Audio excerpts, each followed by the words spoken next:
What's going on, everyone? I have a theory and idea that I want to share with you all and have a discussion per usual down in the comments below, so make sure you join that discussion. Now, this theory has been sort of sparked by several others that have over time commented similar or the same thing, and I kind of have always liked the idea, and I felt that it deserved a video and sort of give my take, my opinion, and my discussion.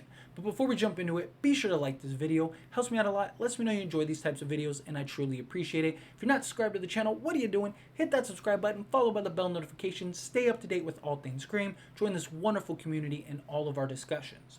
So the theory and idea that I want to share with you all is the idea that Neil Prescott, Sidney's father, is not really Sidney's father. And now, before everyone's like, that is silly, this is ridiculous, I'm clicking off. Hear me out for a second, okay? We know that Maureen was extremely promiscuous. Let's be professional, right? She was very promiscuous. Basically was trying to be Sharon Stone, but she was no Sharon Stone, if you get the reference.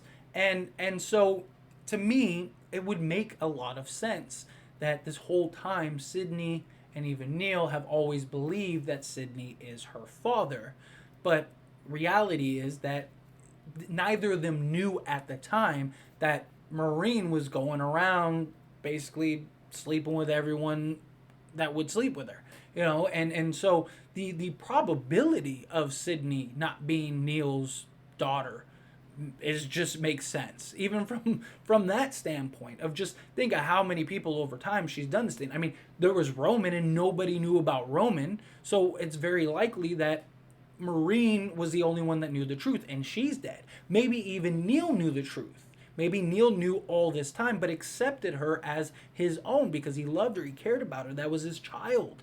Just because they're maybe not blood related doesn't mean that that's not his baby girl. Unfortunately, Neil died in between Scream 3 and 4. So there's no way that we would know from his sake. There's no way that he would relay that. And given everything that Sidney has been through, it would make a ton of sense that Neil would never mention that to her. Because by the time she got to the age where it's like, hey, you know what, maybe she'll understand, you find out all the information with Maureen, and Cotton and Mr. Loomis, and it's just becomes this huge mess. Like, when do you ever really have the time to sit down with her and go, hey, I hate to break it to you, I'm not your dad. Like that just ruins everything. That was her confiding person. That was the one that she always went to for everything, that shared that sort of experience. I mean, you saw it in Scream 3. So it made perfect sense.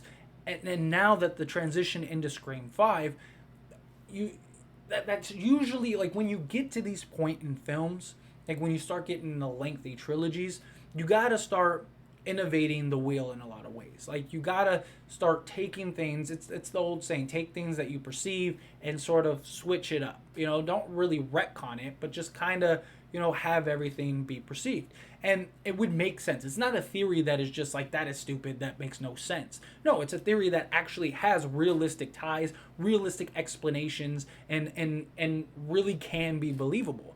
And it would be an interesting way to kind of tie Sidney into this film, as well as sort of bring everything full circle, with the original Scream, that trilogy. You kind of reference Roman and all of that jazz. Maybe Roman even had that information, and that's kind of the information that whoever it is using against Sidney. You get that sort of update. It's kind of what they did with Roman. They didn't change everything. They just kind of added to it. They kind of gave an updated take on that original plot point and original story. And I could see them doing the same thing in the Scream 5, taking Sidney's sort of beliefs and sort of what she's always thought and just completely pulling the rug from underneath her. Because how else do you really break Sidney?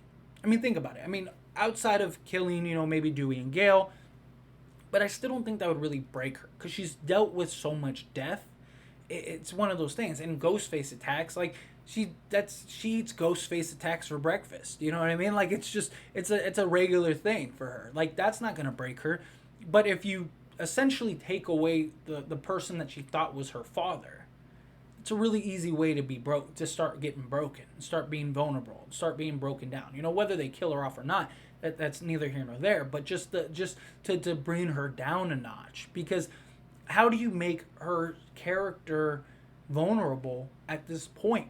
I mean, outside of like having mental breaks or PTSD or something like that, which I've presented in videos before, and people usually shut that down. Like, no, Sidney is a strong character. Like, she is, she's the one. She's basically Neo in the Matrix. Like, so how else do you really break her down to a believable standpoint for a film's perspective? Well, you take away essentially her father. I mean, you're never really taking away. That'll always be her dad, but you kind of shed new light, new information, and maybe that's sort of the motive behind this. Maybe everything comes full circle. I've even presented the idea that maybe Sidney has a kid, and maybe that kid has that information of like, I traced our bloodline, and your father is this person.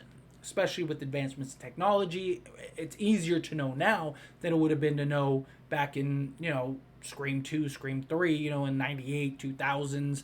It's easy now. You could just run a bloodline check and boom, there you have it. You have all the details, all the information.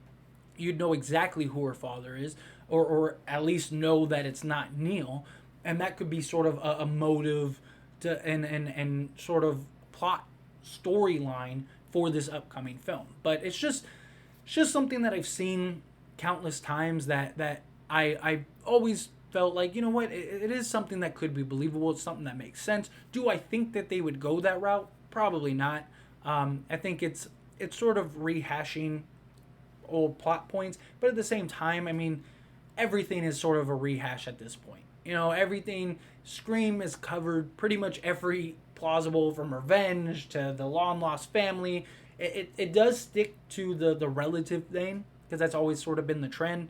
If it's not the boyfriend, it's the relative or the relative of the boyfriend. You had Mrs. Loomis, you had Jill, you had Roman. So it kind of sticks with that trend. You have ties to Maureen, you have ties to Roman, you have ties to Sidney, and it's revealing new information that you thought and now is completely different. It's just kind of like what they do in these kinds of films. But anyway, let me know what you think down in the comments below. As I said, this was something that has been presented by countless people. I've probably had 30, 40 people mention this in various forms of comments. And I think it's an interesting idea. It's an interesting take. Maybe I could have explained it a little better. But it's just, I mean, you get the overall premise, you get the overall point, and that's all that matters. So let me know what you think. If you have not liked this video, hit that like button. Helps me out a lot. It lets me know you enjoy these types of videos, and I truly appreciate it. If you're not subscribed to the channel, again, what are you doing? Hit that subscribe button, followed by the bell notification. Stay up to date with all things Scream. Join this wonderful community and all of our discussions. I'll see you all in the next one. Thank you.